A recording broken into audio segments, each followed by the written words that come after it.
जनता है वो रोटी कपड़ा मकान में इतना घुसी हुई है, उसको टाइम नहीं है सब सोचने। अरे क्या फर्क पड़ता है यार, हमको क्या क्या फर्क पड़ता है, हमको लेके आवाज देगा। वो ऐसी एटीट्यूड हम हमारे देश में देखिए, माफ़ करना मैं बुरी बात कह रहा हूँ, दो चीज़ों की कमी है। एक है देशभक्ति की कमी है। ना मानो तो भी मैं कहूँगा देशभक्ति कम है।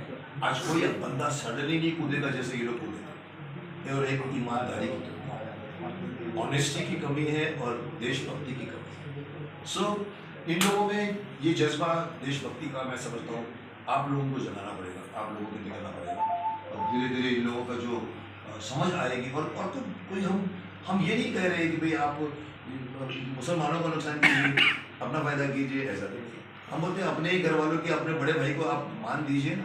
तो ये क्यों समझ में नहीं आज नहीं आएगी, बिकॉज आज इतनी बिजी है कि 24 का इलेक्शन जीतना है। आपका कोई भी नेता आपसे बात नहीं करेगा। एक मिनट में जरा उधर जाता हूँ, मेरे को करना है वो पूरा। तो देवबनी तक उनकी जो पूरी रैलियाँ चलती है, उस बीच में तो ये समझ में आएगी। उसके बाद में जब शांति से बैठ जाएंगे, सोचो पीछे कुछ काम छूटे पड़े हैं, वो काम हमारी तरफ से जो हमने आवेदन किया है एक्सेप्ट कीजिए उसको, और दीजिए इन लोगों को शहीदों का दर्जा, और बना दीजिए इन लोगों को शहीद, और इनकी फैमिली वालों को पेंशन मिलनी चाहिए जिंदगी भर। क्योंकि इन्होंने आपसे पूछे बगैर आपके लिए जान दे दी।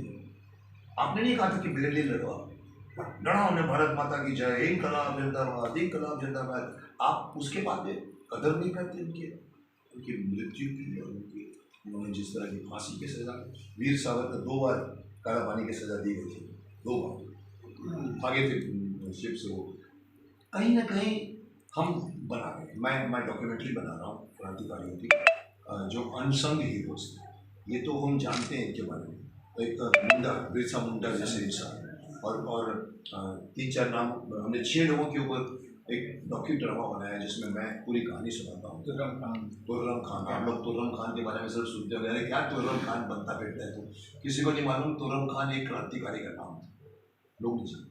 हम उनको नाम दिलाने के लिए हम अभी तो 6 बनाए हैं, हम ऐसे 52 एपिसोड बनाएंगे जिसमें क्रांतिकारियों को के बारे में बताएंगे, ताकि नई पीढ़ी को मालूम। आप लोग शायद आगे बढ़ गए हो, आप लोग के दिमाग में ट्रैफिक जैम है, बच्चा खाली है, उसकी स्लेट खाली है, उनको बताओ ये थे मदर टेरेसा नहीं थी, झांसी की रानी थी जिसने काम किया हमारे लिए।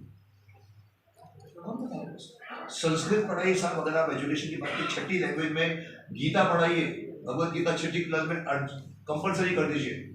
आप लोग नहीं समझोगे, धर्मन्यावाधिकार से आप लोग बोलते हो एम ए कर देते हो, लेकिन समझो वो क्या है। वो गीता 6ठी में अगर बच्चा पढ़ेगा, बाय द टाइम वो 11वीं पहुंचेगा, उसको गीता का पूरा ज्ञान हो। उसको संस्कृत पढ़ाओ तो इतने महापुराण पढ़े मैं उनको। मैं आपको बता दूं कि मैं संस्कृत पढ़ने की कोशिश कर रहा हूँ, सीखने की कोशिश कर रहा हूँ, एक टीचर ढूंढ रहा हूँ। चलिए आगे बढ़ते हैं। और सर यदि एजुकेशन की जैसे आपने बात करी, एजुकेशन में अगर किसी धार्मिक चीज़ों को, गीता को पढ़ाया जाए, तो क्या उनमें संविधान भी पढ़ाना चाहिए? सर संविधान ने कभी नहीं कहा है कि आप अपने धर्म का मान न करो। संविधान ने सिर्फ इतना कहा है कि दूसरे धर्म का अपमान न। गीता मेरा धर्म है, मैं गीता को अपने सिलेबस में बच्चों को पढ़ाता हूँ। आप किसको जिससे कहते हैं कि मैंने तो ये खा रहा था, उसको मिर्ची लगी तो मैं क्या करूँ, कौन सा गाना है उसका, गोविंदा का। अरे बाबा उनको क्यों मिर्ची लगती है साहब, मैं अपने धर्म की बात कर रहा हूँ। मैं अपने धर्म, देखिए माफ करना, मैं कदर करता हूँ मुसलमानों की, जो हर शुक्रवार को जाके नमाज पढ़ते हैं, पूरा मुस्लिम तबका जुमे की नमाज होती है। हमारे हिंदू धर्म में कौन है जो एक दिन एक साथ, जैसे वो लोग जुमा की नमाज पढ़ते हैं, कोई है 80 करोड़ में से एक 40 करोड़ भी एक साथ बैठकर किसी मंदिर में बैठते हैं, ताकि ऊपर से एक शॉट दिया तो मालूम पड़ेगा सब लोग बैठे हुए मंदिर में, तो ताकत आएगी। तो हिंदुओं की ताकत। मैंने हिंदू एकता दिवस के लिए मैंने सजेस्ट किया था कि मंगलवार के दिन 7 बजे शाम को अपने नजदीक के मंदिर पे जाकर आधे घंटे बैठिए, बच्चों को लेके जाइए, सबको लेके जाइए, ताकि आप जानेंगे एक दूसरे को। यहाँ तो आप जानते तक नहीं हो, और मुसलमान लोग करते, मुसलमानों को कदर करता हूँ, एकता उनमें, हमारे में एकता क्यों नहीं है साहब। अगर मैं एकता की बात करूंगा तो आप लोग बोलेंगे संविधान में नहीं कहा है सर ऐसा कुछ करने को। अरे संविधान में ये नहीं कहा है कि एकता ना, वैसे गीता ना पढ़ाओ या धर्म की किताबें ना पढ़ाओ, किसी संविधान में नहीं लिखा।